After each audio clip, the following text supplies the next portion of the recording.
Est-il vrai que donner c'est asservir? Thèse, celui qui donne oblige autrui à donner à son tour.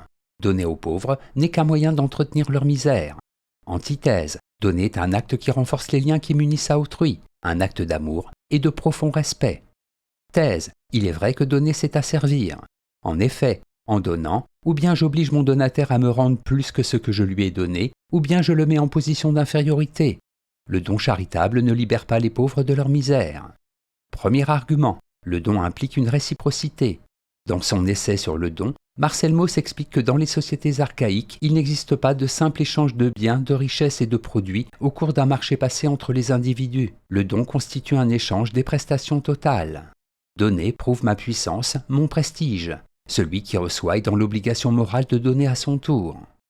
Deuxième argument, ne pas donner en retour est un aveu de soumission. Au-delà des pratiques en usage dans les sociétés archaïques, le don a ceci de pervers.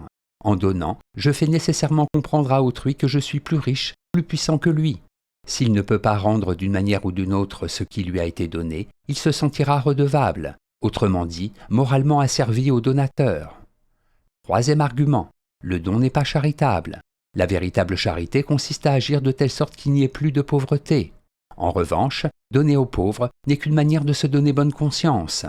La feinte charité du riche n'est en lui qu'un luxe de plus. Il nourrit les pauvres comme les chiens et les chevaux, écrit Jean-Jacques Rousseau dans les Confessions. En bref, le don asservit triplement le donataire. Il l'oblige à donner en retour plus qu'il ne lui a été donné, il le place en position d'infériorité, il entretient la pauvreté de celui qui reçoit.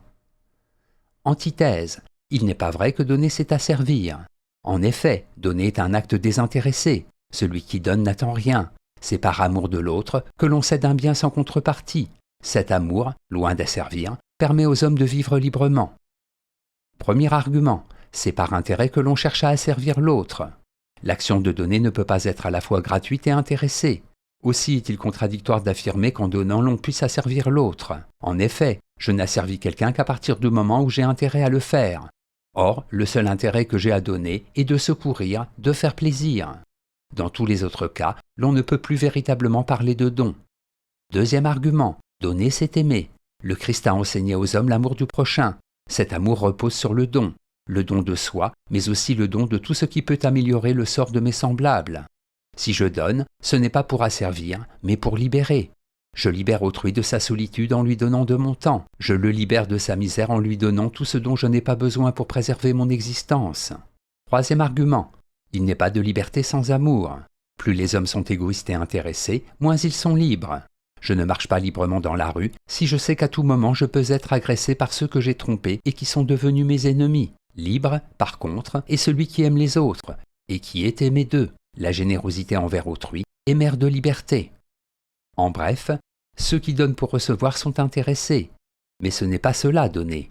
Si je donne, c'est par amour du prochain. Je veux son bien, sa liberté, sa dignité, son bonheur, et non pas sa servitude. Synthèse, au sens strict du terme, donner signifie abandonner à autrui un bien matériel ou immatériel. Je peux donner mon temps, mon amour, sans espoir d'en tirer le moindre bénéfice, pas même celui d'être aimé, respecté ou admiré.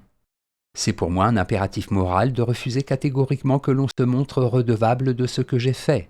Mais l'action de donner a rarement cette dimension purement altruiste.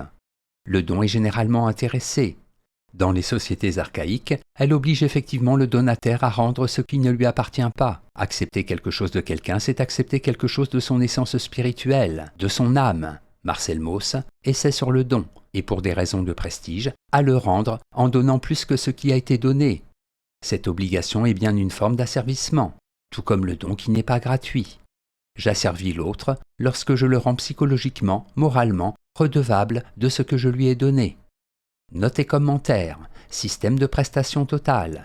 Dans les sociétés archaïques, ce ne sont pas seulement les marchandises qui sont échangées, mais les femmes, les rites, les politesses, les festins, les techniques.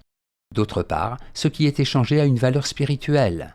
Ce que je donne, qu'il s'agisse de têtes de bétail ou de repas, constitue une partie de moi-même, de mon prestige. Citation. Ce qui, dans le cadeau reçu échangé oblige, c'est que la chose reçue n'est pas inerte. Même abandonnée par le donateur, elle est encore quelque chose de lui. Par elle, elle a prise sur le bénéficiaire.